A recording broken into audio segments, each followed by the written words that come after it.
আসসালামু আলাইকুম বন্ধুরা, আপনারা কি জানেন একটি সাধারণ পিএমডব্লিউ মোটর কন্ট্রোলার দিয়ে আপনি আপনার ডিসি মোটরের গতি নিয়ন্ত্রণ করতে পারবেন প্রায় 50% পর্যন্ত কম কারেন্ট খরচে। আজকের এই ভিডিওতে আমি আপনাদেরকে দেখাবো কিভাবে এই সার্কিটটি কাজ করে, কিভাবে এটি ওয়েভ তৈরি করে, আর কেন এটা রেজিস্টরের চেয়ে অনেক বেশি কার্যকর। পিএমডব্লিউ এর ফুল ফর্ম হলো পালস ওয়াইড মডুলেশন। সহজভাবে বললে এটি একটি সিস্টেম যা মোটরকে অনবরত অন অফ করে চালায়, তবে সেটা এত দ্রুত ঘটে যে আমাদের চোখে তা বোঝা যায় না। এই অন অফ সময়ের অনুপাতকে বলা হয় ডিউটি সাইকেল। ধরুন 50% ডিউটি সাইকেল মানে অর্ধেক সময় চালু থাকে, অর্ধেক সময় বন্ধ, ফলে মোটরটি অর্ধেক গতিতে চলে। এইভাবে স্পিড কন্ট্রোল হয়, কিন্তু কোনো শক্তি অপচয় হয় না।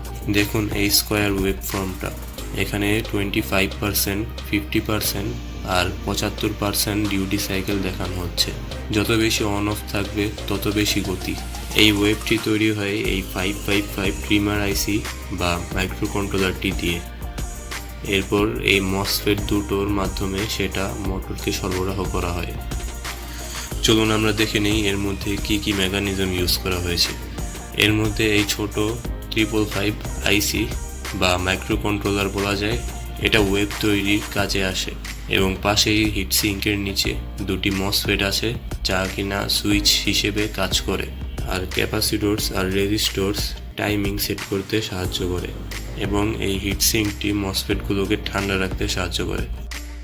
আপনারা দেখতে পাচ্ছেন এটার পেছনে একটি স্ক্রু আছে, যে স্ক্রুটি দিয়ে হিটসিঙ্কটি টাইট করা হয়েছে। যেমন আমরা স্ক্রুটি খুলে দেখি হিটসিঙ্কটি নিচে কি মসফেট ইউজ করা আছে।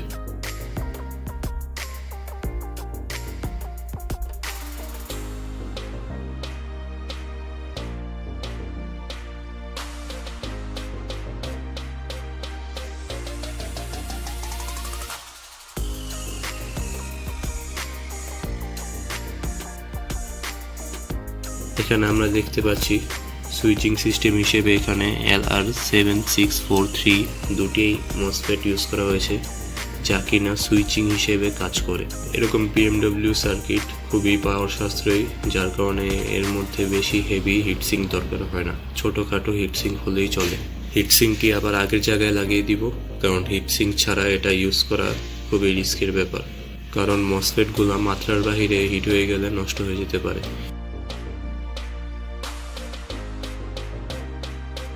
এটার সাথে একটি নব দেওয়া হয়েছে, নবটি লাগিয়ে নিই।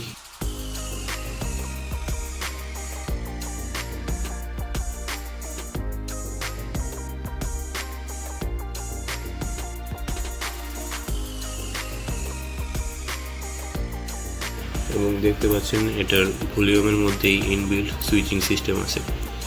এই পিএমডব্লিউ সার্কিটটি টেস্ট করার জন্য এই মোটরটি নেব। এটা হলো একটি 6 ভোল্ট মোটর, আর পাওয়ার সাপ্লাই হিসেবে 12 ভোল্টের একটি ব্যাটারি প্যাক ইউজ করব। এই ব্যাটারি প্যাকটি আমার নিজের হাতে তৈরি করা, আপনারা চাইলে এটা নিয়েও ভিডিও বানাতে পারবো।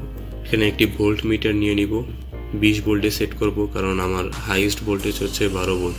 প্রথমে আপনাদেরকে আমার ব্যাটারি ভোল্টেজটি দেখিয়ে দিই। আমার ব্যাটারির ভোল্টেজ হচ্ছে 11.67। আমরা এখন মিটারের দুটি তার পিএমডব্লিউ এর আউটপুটে লাগিয়ে দিব ভোল্টেজ চেক করার জন্য মোটরের সাথে। প্রথমে আমরা ভোল্ট মিটারের যেই দুটি তার আছে ওই দুটি তার মোটরের আউটপুটে লাগিয়ে দিয়েছি 20 ভোল্টে সেট করে। দেখতে পাচ্ছেন এটা চালু করার পরপরই একটি সুইচের মতো শব্দ হলো। এটি প্রায় 0.5 ভোল্ট থেকে শুরু করে আস্তে আস্তে ভোল্টেজ বাড়ছে। মোটরের শব্দ শুনলে দেখতে পাচ্ছেন আমার ব্যাটারির যা ভোল্টেজ ছিল 11.67 পুরোপুরি ভোল্টেজ আউটপুট দিচ্ছে। আমরা স্পিডটি ভালোভাবে বোঝার জন্য একটি পাখা নিয়ে নিলাম। মোটরটির শব্দ শুনলে বুঝতে পারবেন এর গতি কমছে বাড়ছে। আমি এই সার্কিটটি টেস্ট করার জন্য আর কি এই 6 ভোল্ট মোটরটা ইউজ করেছি। আপনারা চাইলে ডিসি 555 বা 775 মোটরও ইউজ করতে পারবেন। হেভি মোটরও এটায় লোড দেওয়া যাবে। মডেলটি একদমই হিট হচ্ছে না এবং খুব ভালোভাবে স্পিড কন্ট্রোল করা যাচ্ছে।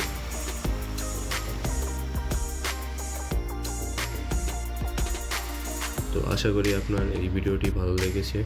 তো আরও কিছু কথা বলার ছিল, আপনাদের সুবিধার্থে আরও কিছু কথা বলতে চাই আমি। যেমন আগে মানুষ রেজিস্টর দিয়ে স্পিড কমাতো, কিন্তু রেজিস্টর কি করে, এটা একটি শোষণ করে তাপের মাধ্যমে, মানে আপনি যে বিদ্যুৎ দিচ্ছেন তার অনেকটাই রেজিস্টর গরম হয়ে খেয়ে ফেলে। কিন্তু পিএমডব্লিউ সার্কিট সেই তাপ তৈরি করে না, সরাসরি মোটরের স্পিড কন্ট্রোল করে। উদাহরণ হিসেবে, যদি আপনার মোটর 2 এম্পিয়ার কারেন্ট নেয়, পিএমডব্লিউ সেটা হয়তো 1.2 এম্পিয়ারে চলবে, কিন্তু রেজিস্টর দিয়ে হয়তো 1.8 এম্পিয়ার চললেও 1 এম্পিয়ার রেজিস্টরে নষ্ট করবে। তাই পিএমডব্লিউ দিয়ে আপনি অন্তত 30 থেকে 50% কারেন্ট বাঁচাতে পারবেন। আমরা অনেকেই চিন্তা করি যে আমাদের কোনো ডিসি ফ্যান বা মোটর থাকলে যে এটা আমরা অর্ধেক গতিতে চালাতে হলে বা একটু কম গতিতে চালাতে হলে আমরা একটি রেজিস্টর ব্যবহার করতে পারি, যে এই সার্কিট না কিনে একটি নর্মাল রেজিস্টর ব্যবহার করতে পারি, তাহলেই তো গতি কমে যায়। আসলে আমাদের এই ধারণাটি পুরোই ভুল। এই যে রেজিস্টরগুলো, এগুলা অতিরিক্ত তাপ উৎপন্ন করে, যা কিনা কারেন্ট লস করে প্রচুর। পিএমডব্লিউ কন্ট্রোলারের কিছু সুবিধার কথা বলি। কম পাওয়ার খরচ হয় এটিতে, মোটরের টর্ক ঠিক থাকে, মোটর বেশি গরম হয় না, হিট সিঙ্ক ছোট লাগে।